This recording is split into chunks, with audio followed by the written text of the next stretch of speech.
Hello दोस्तों, नमस्कार। आज का हमारा जो टॉपिक होने वाला है किराना बिजनेस पर होने वाला है, जो कि आप सही समय पर आपको कब स्टार्ट करनी चाहिए। देखिए, जब ही कोई बिज़नेस हम स्टार्ट करते हैं तो उसका सही समय बहुत मायने रखता है। यदि आपका शुरुआत ही अच्छा है, स्टार्टिंग ही अच्छा है, सेल ही अच्छी है, तो आपका जो मनोबल है वो बहुत ही हाई रहेगा, प्रोत्साहित रहेगा।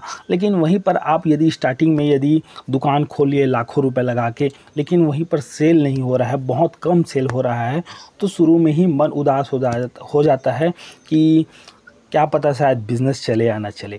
तो इसलिए अभी आने वाले समय में नवरात्र है, उस नवरात्र के बाद दशहरा है, दशहरे के बाद दीपावली है, जो कि 3 सबसे बड़े त्यौहार हैं।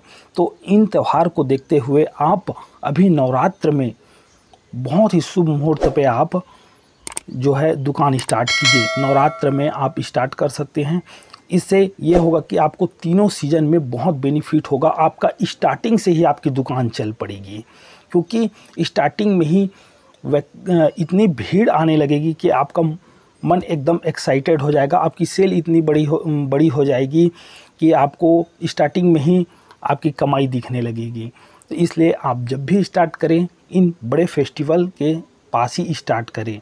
तो देखिए, इसके लिए आपको तो आपके पास कॉम्प्लेक्स और रेक वगैरह तैयार करने के लिए आपके पास अभी 8-10 दिन का समय है। बहुत जल्दी आप तैयार कर लीजिए। उसके बाद आप अपने ज़िले में, अपने शहर में ही जाके सामान खरीदें।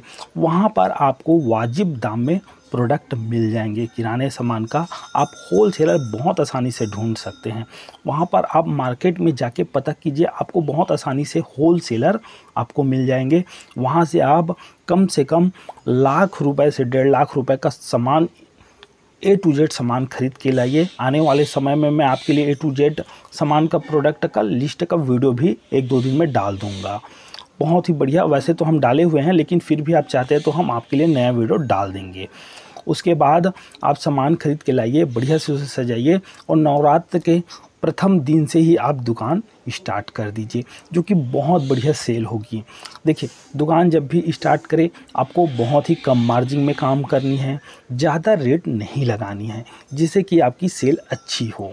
और उसके बाद आप इस नवरात्र और दीपावली में जब आप कस्टमर बनाए रहेंगे, जो कस्टमर आपके पास आए रहेंगे, क्योंकि जब भी कस्टमर न्यू दुकान खुलता है उसके प्रति बहुत जल्दी आकर्षित होता है। अरे वाह, यहाँ पर तो न्यू दुकान खुला है, चलिए इस बार इसमें चलते हैं। तो ये मानसिकता होती है कस्टमर की। तो जैसे ही आपके पास न्यू कस्टमर आएंगे, न्यू दुकान खुले रहेंगे, आप उनको अपने प्रति कस्टमर बनाइए। उनको उपहार स्वरूप आप कुछ गिफ्ट दीजिए, जैसे झोला है या और कुछ भी उपहार, 10%, 5% आप उसको डिस्काउंट दीजिए, जिससे वो आपके प्रति आकर्षित हो। और उसके बाद जब त्यौहार ख़त्म हो जाए तो भी वो आपके पास रेगुलर कस्टमर बने रहे। तो इस प्रकार से आप बहुत बढ़िया बिजनेस करेंगे, आपकी दुकान चल पड़ेगी और स्टार्टिंग से आपको बने बुनाए कस्टमर मिलेंगे। क्योंकि त्योहारी सीजन में लोग इतने सामान खरीदते हैं कि ये मान के चलो, यदि 100 व्यक्ति आ रहे हैं तो 20 आपके रेगुलर कस्टमर बन जाएंगे आने वाले दिनों में। क्योंकि आपके व्यवहार जो है बहुत अच्छे होने चाहिए। आप एकदम मधुर व्यवहार उनसे बात कीजिए, एकदम अच्छे से बात कीजिए। आप उनके हंस के बात कीजिए। आप उनसे अच्छे से घुल मिल के बात कीजिए, जिससे कस्टमर आपसे लगाव रखा रहे। ये सब बातें बहुत मायने रखती है। कभी भी कस्टमर के प्रति नाराज़ नहीं होना चाहिए, गुस्सा नहीं होना चाहिए। ये आपके बिज़नेस में बहुत प्लस पॉइंट होता है। आने वाले समय में आपके कस्टमर आपके लिए ही आपके ईश्वर समान होते हैं, आपके देवते के समान होते हैं। आपके धंधे को वही आगे बढ़ाते हैं। इसलिए कस्टमर को हमेशा आपको अपने भगवान समान मान के चलना पड़ता है। इसलिए हमेशा आपको उनका सम्मान करना पड़ता है।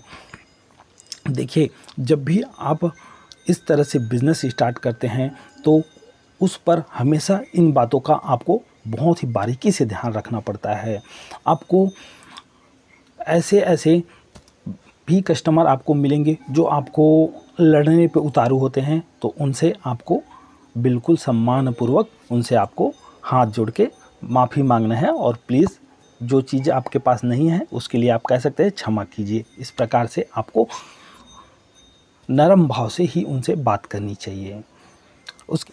उसके बाद आप अपने बिज़नेस का हिसाब किताब अच्छे से रखिए। आप अपने बिज़नेस की ख़रीदारी अच्छे से कीजिए, जिससे आपका दुकान भरा भरा रहे और आपके एरिया में जो चलने वाले प्रोडक्ट हैं वही प्रोडक्ट आप बढ़िया से ख़रीद के लाइए। और फेस्टिवल सीजन में भी ऐसे बहुत सारे बिज़नेस होते हैं, ऐसे बहुत सारे प्रोडक्ट होते हैं जो चलते हैं, तो आप उनकी कुछ कुछ क्वांटिटी ला सकते हैं, जिनमें होते हैं रंगोलियाँ, जो कि कलरफुल पाउडर होते हैं, जो घरों के सामने बहुत सी सुंदर सुंदर आकृतियाँ बनाई जाती है रंगोलियाँ, वो आप ला सकते हैं। उसके बाद आप ला सकते हैं फेस्टिवल सीजन में अपना खिलौने ला सकते हैं। दशहरा आने वाला है, जो कि आप 8-10 हज़ार रुपये लगा के आप अच्छे से 10 हज़ार रुपये यानी कि डबल का मार्जिन कमा सकते हैं।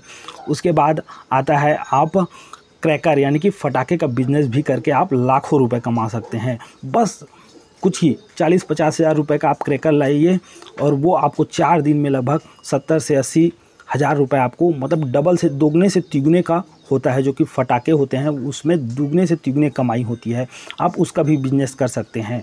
मैं पटाखे बिज़नेस पर आपको आने वाले समय में पूरी जानकारियों पर एक वीडियो बना दूंगा, 1-2 दिन में अपलोड कर दूंगा आपके लिए। मेरे द्वारा दी गई जानकारी यदि आपको अच्छी लग रही है तो हमारे वीडियो को लाइक कीजिए और हमारे चैनल को सब्सक्राइब कीजिए। आने वाले समय में आपके लिए हम बहुत ही सुंदर सुंदर बिज़नेस आइडिया और किराना दुकान में हम किस किस प्रकार से छोटी छोटी बातों का ध्यान रख के कैसे फ़ायदा उठा सकते हैं, आपको ऐसे ही बहुत सुंदर वीडियो बना के आपके लिए बहुत मेहनत से लाते रहते हैं। प्लीज़ आप हमारे वीडियो को सब्सक्राइब कीजिए।